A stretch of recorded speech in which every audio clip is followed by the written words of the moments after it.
life is God's life. That life is perfect. That life is my life now.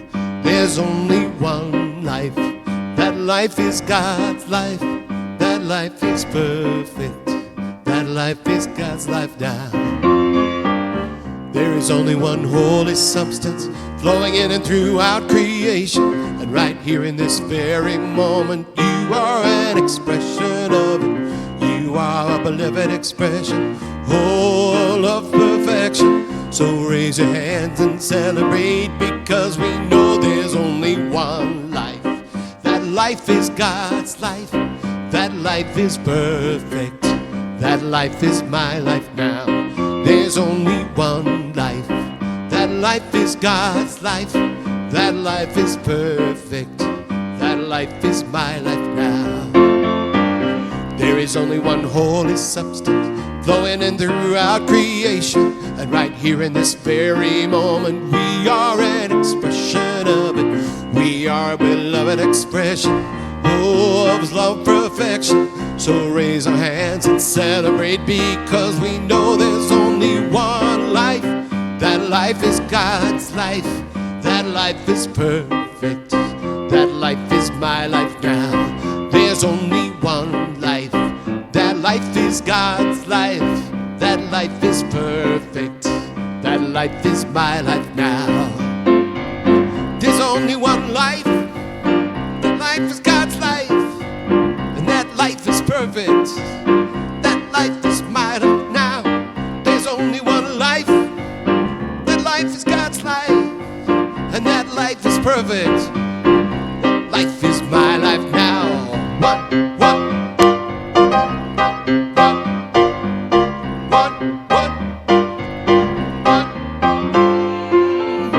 My life is God's life.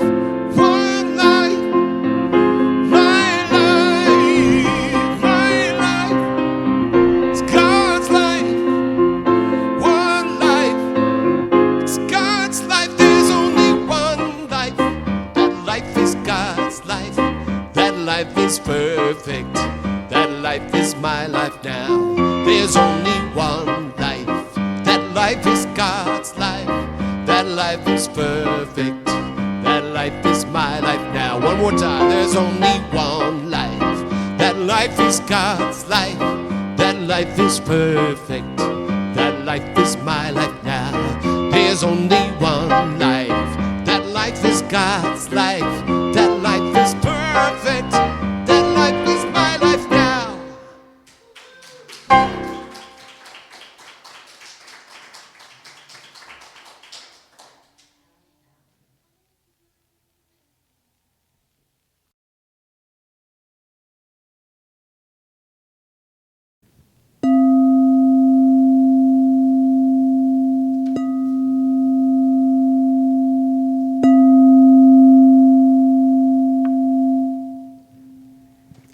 Please join me in prayer. We give thanks for this opportunity to come together to celebrate our oneness, knowing that we all come from one divine source in whose image we are made, perfect, whole, and complete in form and substance. And we're so blessed to be able to come together to celebrate our wholeness as we look at whole no matter what for the month of July, and close out recognizing a world that values all of who we are.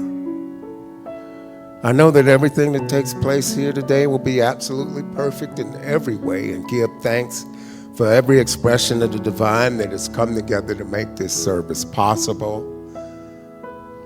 And I know that we will all be better for having been here today to remind one another who each and every one of us are, and to bask in the beauty of the oneness and in the beauty in each and every one of us here as divine expressions of the one perfect life.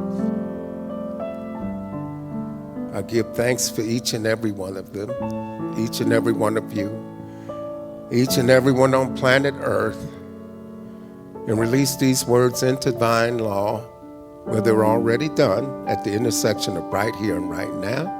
I let this go, I let it be. Together we affirm, and so it is. There we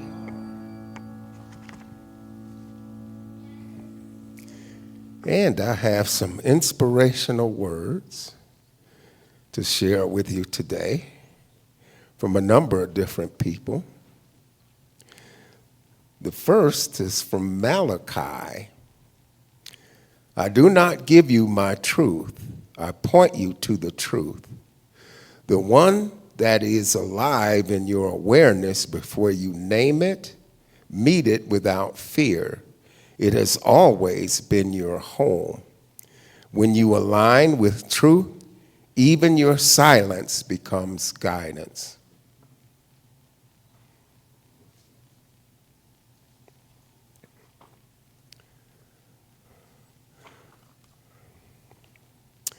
Our second quote says, I do not chase peace, I remove what obscures it.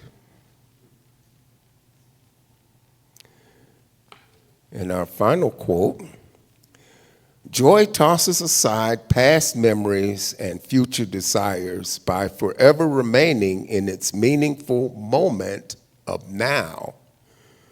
While joy exists, that internal guiding light fueling an internal bliss, which is divinely connected.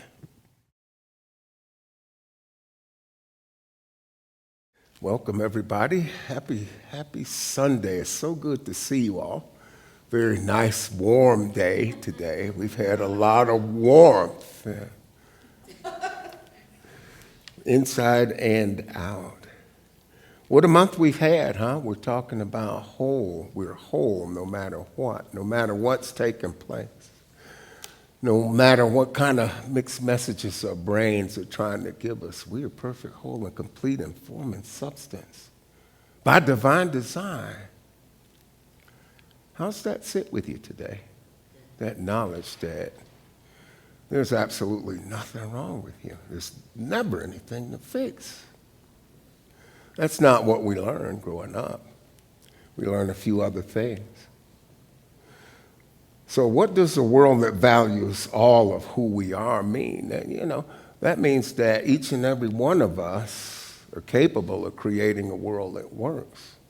And a world that works values every part of us and leaves absolutely nothing out.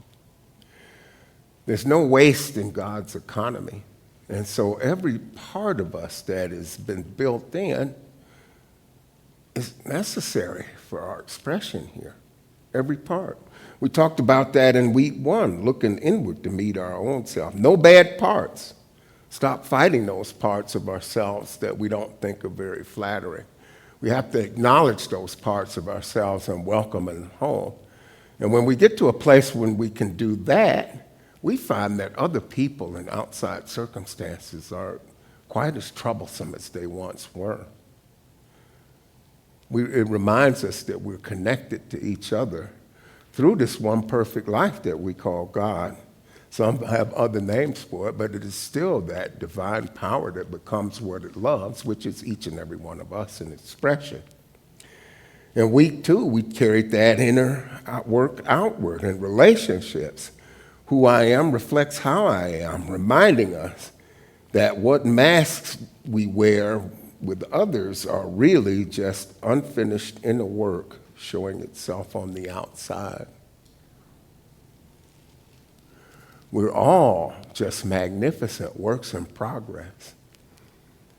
And some of us have been here longer, and this is good. More is better, I love having you around, And I'm living proof that God's not in any particular hurry. It's not finished with me yet, and I think so far the work is good, and there's always more to do. Last week, we widened the lens to see what we believe about wholeness as a community, naming hidden beliefs that decide, often unconsciously, who we think are worthy of belonging. So, in talking about a world that works, what is it that works exactly? Who belongs? Who gets to belong? Well, that's a little bit about what a world that values all of who we are is about. How do we create a world that works for everybody? Because whether we recognize it or not, there's just some folks that, if we're honest with ourselves, just don't belong. They don't deserve it. They're not the kind of people that reflect what we think is godliness, spirituality, or spiritual health, or just, they're just not even nice people to our way of thinking. So how do we come to the conclusion about who belongs? How do we work with these parts of ourselves we find undesirable? And these people that we kind of see here and there that don't really seem to be very nice or like they would belong in the world that works, they're perfect, whole, and complete by divine design, just like we are. God doesn't love us any more than he loves those particular people. Nothing they do, good or bad, will gain any extra favor with Source. We're loved unconditionally. There's nothing that any of us are going to do that's going to get us any extra favor or any brownie points. We show up in ways that are kind, which is what we try to do. We show up for one another. We try to show up for others that we come in contact with. And it's difficult sometimes to offer that same love and compassion and kindness to other people who just don't seem to fit the bill. But we have to work around that, because when these people are unpleasing and disturbing to us, what we're really dealing with is a reflection of some part of ourselves that we're unwilling or unable at the moment to welcome home. Something we just kind of like to keep behind us. Yeah, nothing to see here. Let's just look at how nice I am. Yeah. Don't pay any attention to me flipping the guy off in the next lane, because that's not very spiritual.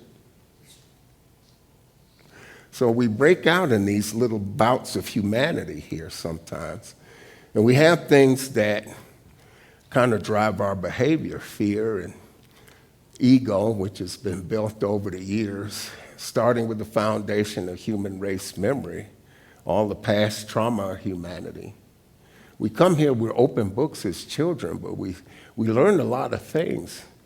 And fear and other things start stepping into our space. And we start trying to protect ourselves from all the bad things that could possibly happen to us. And in the process, if we harden enough, we keep everything out, because you can't harden and keep the bad out without keeping the good out. So this is what this whole year has been about. It's been about being open at the top, and every topic that we've had over the course of the year has been on being open at the top, and recognizing our wholeness is important to do that. So we do the best we can on the human level, but here, when we're talking about a world that works, that's our collective work as a community and how we show up as a group. And we are very effective together. We do a lot of good work here in the community, and we are able to show up in a good way, So that wholeness, from the first week, we were talking about the self. Then we were talking about relationships and our shared, we moved to the relationships, and now we're talking about the whole world. We're moving outside of just ourselves and the community, because we have to function in the world out here. What do we believe about that? Can we put these things on the shelves and try to look at others, try to look at ourselves with more compassion, because that's where it starts. Because if we can't be compassionate with ourselves, we're not going to be very effective out there in the world. where we're making a better world. It improves the quality of our relationships with friends and families, with neighbors and everybody. This way of living, we talk about it as a community. We want this to be a safe place for all to step into magnificence. That means that there are going to be times when you're living a spiritual life where you just got to kind of put outside things aside and focus on what the big picture is, what matters most in the moment. And there's some places I learned a little bit about this, as you're doing things, as you're working as a collective, there's a 12-step tradition that says we put all outside issues aside in favor of why we're here. And that's pretty solid stuff. It would serve us better in every area of our lives when we start thinking about what's the best for all of us, what's the collective good that we can do as a community. What collective good comes from giving not just ourselves, but others around us the kind of grace that we've been blessed enough to receive? One of the things you can do this week, or I invite you to do this week, that I hadn't thought about was, next time you're having your morning meditation, sit and think about, where in my life have I been given grace? Even when the best of me has not been on display. What did that grace look like?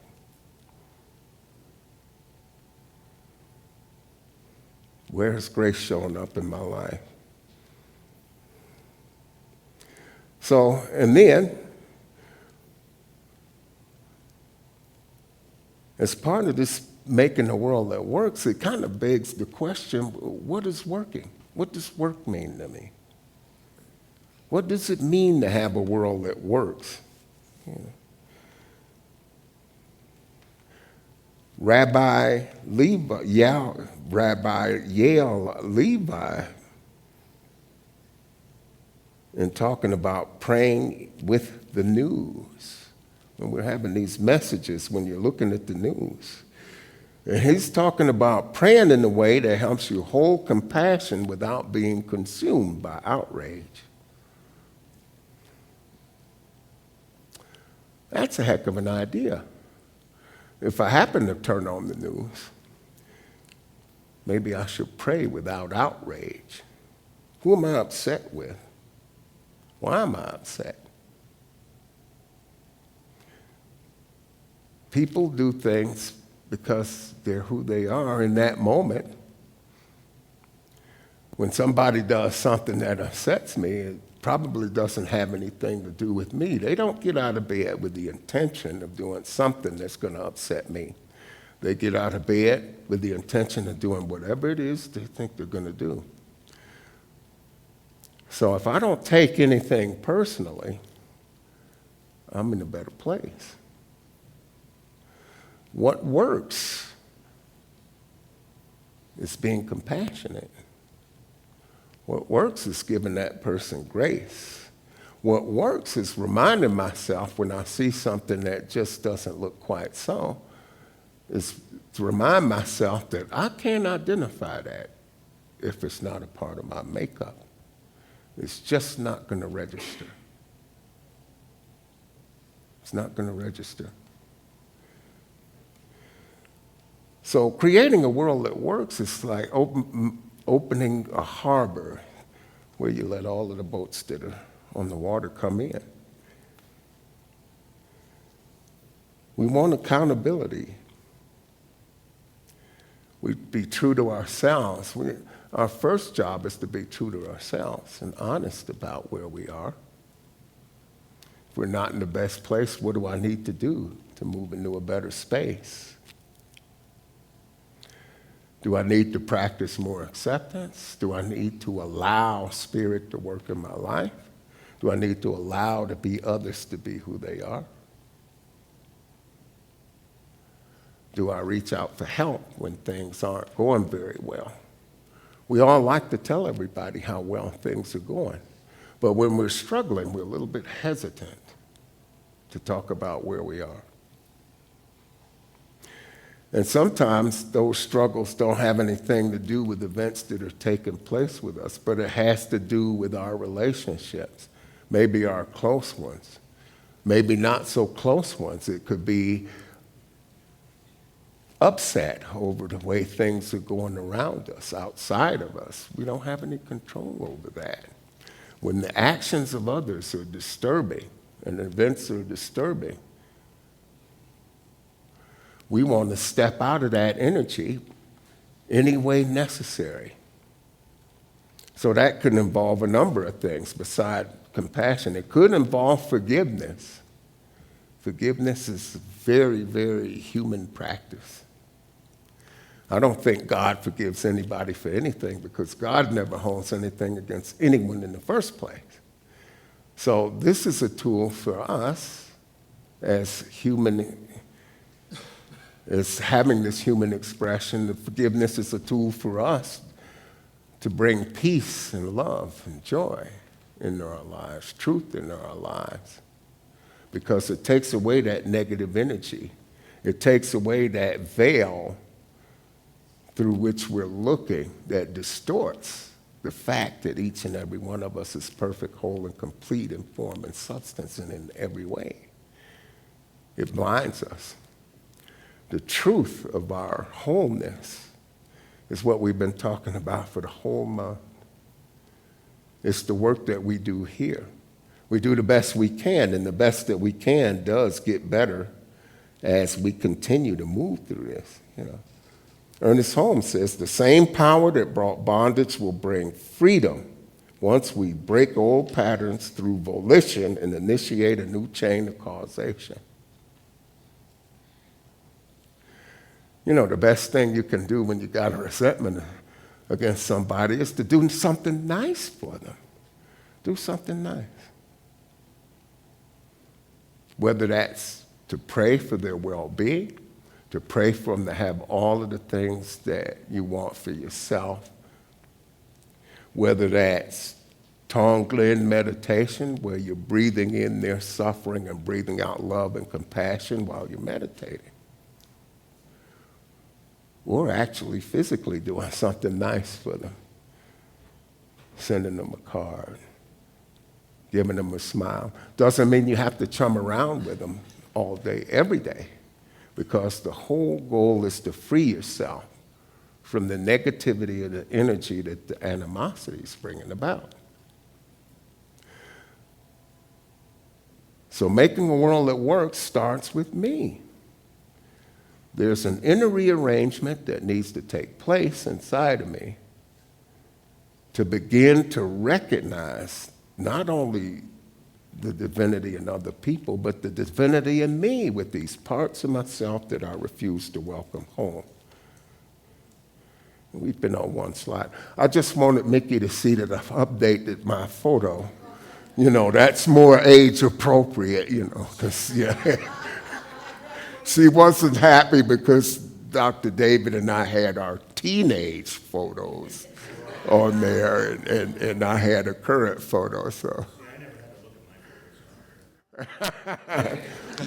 There you go. See, be like your husband. He's got that cool, calm energy. See, there we are. And that's not a bad picture. So in building this world that works and recognizing our wholeness, I can't overstate the fact that we've got to do that from within. We've got to recognize our own wholeness and to find ways to be kinder to ourselves. And one of the kindest things we can do for ourselves is to dump any animosity and resentment we might be carrying, because it just slows us down. It will devour the foundation of anything that we're trying to do here. And we can move into our relationships when we look at our relationships and think about the people in our lives, as we make our daily gratitude lists, are we listing things about people that are closest to us that we like? What do we like about our community, about our HOA or our neighbors? What do we like about the people down the street? What do we like about our spouses, our kids, our coworkers? How hard would it be to find 3 things that you like about some of these people in the morning? And you don't have to do everybody at once. You can pick 1 or 2 people a day, 1 or 2 things a day that you're grateful for. We can find things to be grateful for everywhere if we're willing to look for them. When we turn that gratitude for ourselves and for our loved ones and then for other people out into the greater community, then we've got some great building blocks to start working on, building a world that works for everybody. Because compassion, self-compassion, and compassion for other people, when those things start to become habits that spill out of us, we start finding joy in our lives. Joy, just like anger, is contagious. Can I build a bridge from where I'm at now to where I want to go? How do we build bridges? Well, we look in the mirror and we admit to ourselves, well, you know, there are some things that don't feel perfect, but I love you anyway.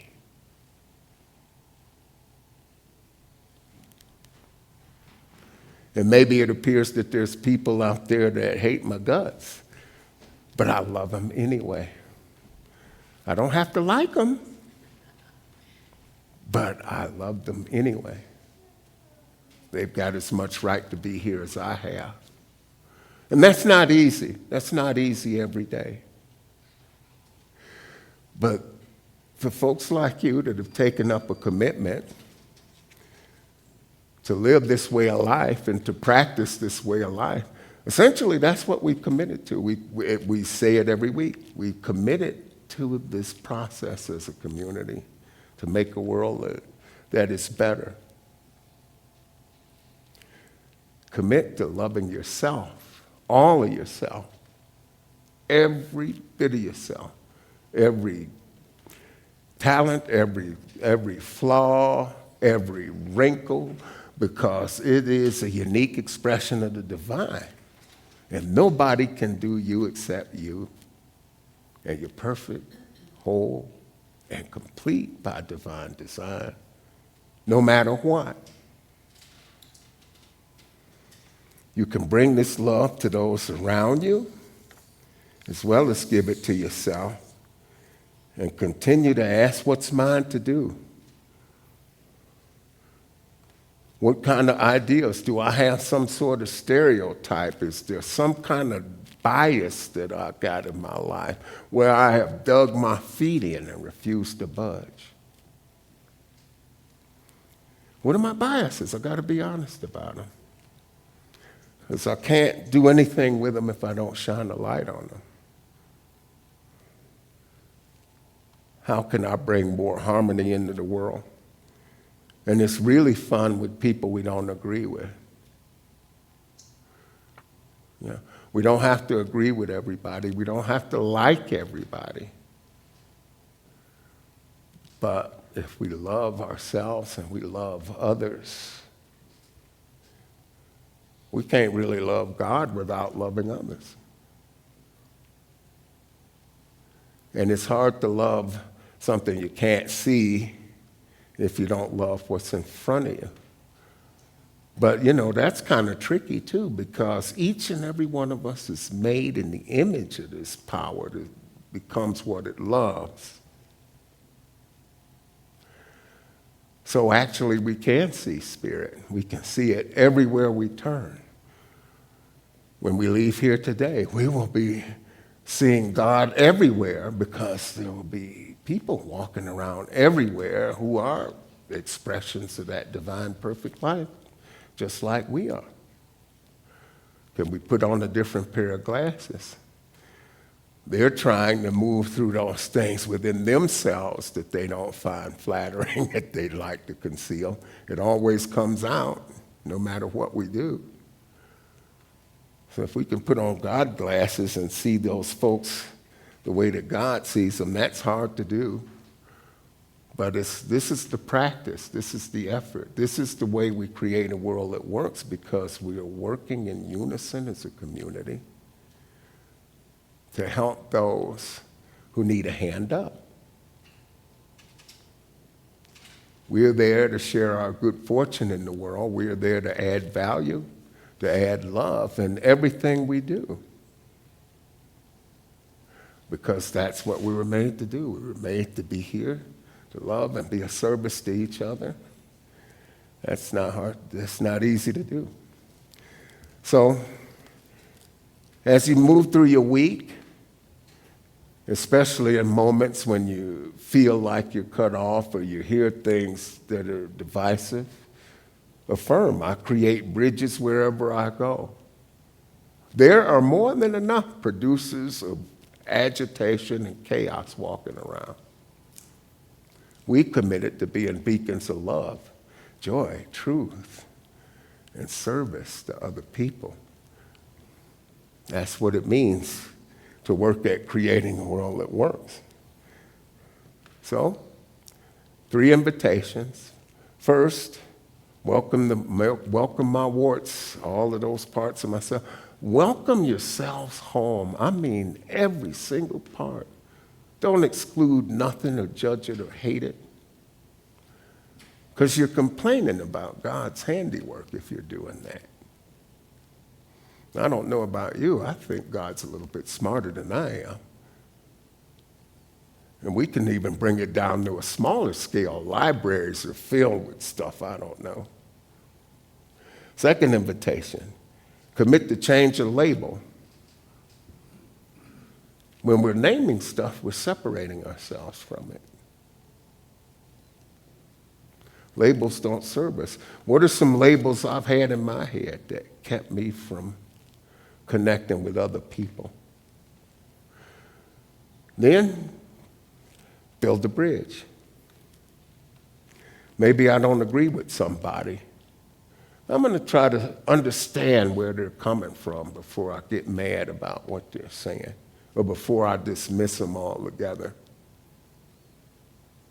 Understanding, shining the light on things, clears things up. Curiosity is the best cure for judgment.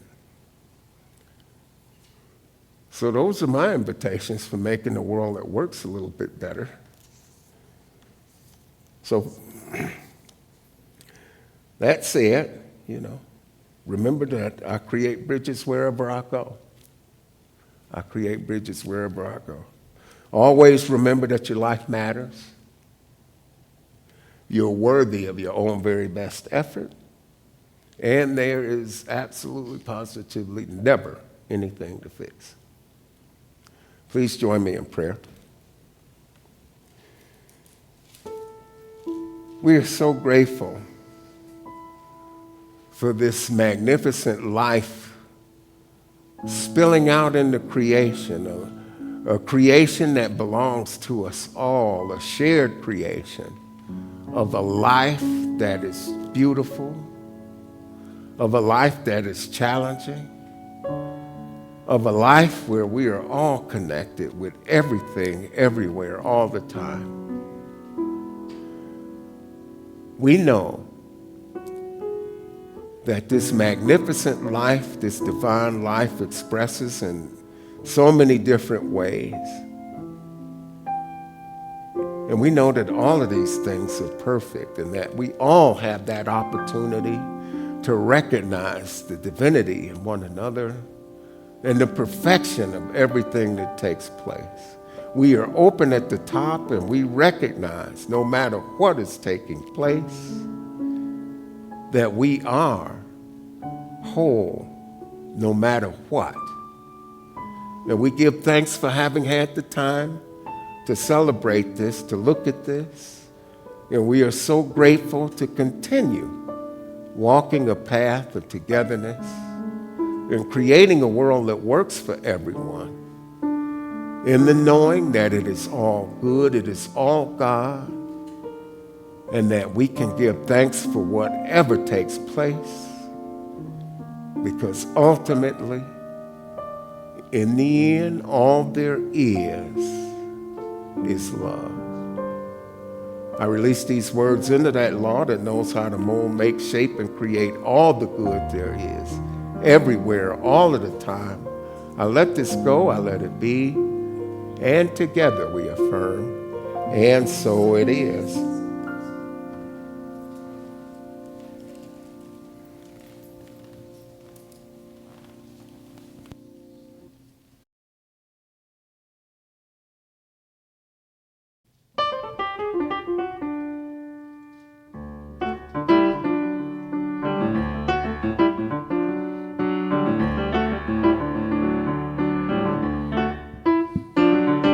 Sitting here in limbo, but I know it won't be long.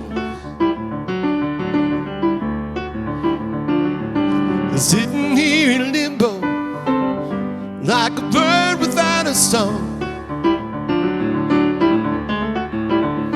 where they're putting up resistance, but I know that my faith will lead me on. Sitting here in limbo, waiting for the dice to roll. Ooh, sitting here in limbo, have some time to search my soul. Ooh, where they're putting up resistance, but I know that my faith will lead me on. Well, I know where life will lead me, but I know where I've been. I can say what life will show me, but I know what I've seen. Tried to hand my love and friendship, but that past and gone. This little boy is moving on.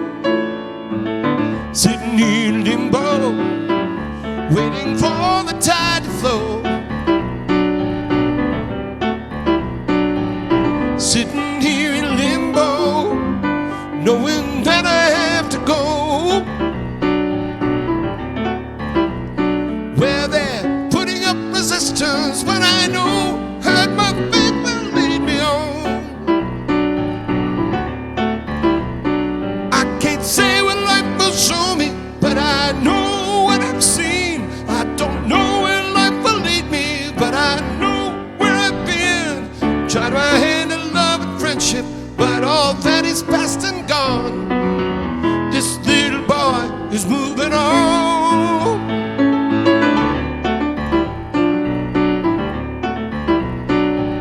Sitting here in limbo, waiting for the tide to flow.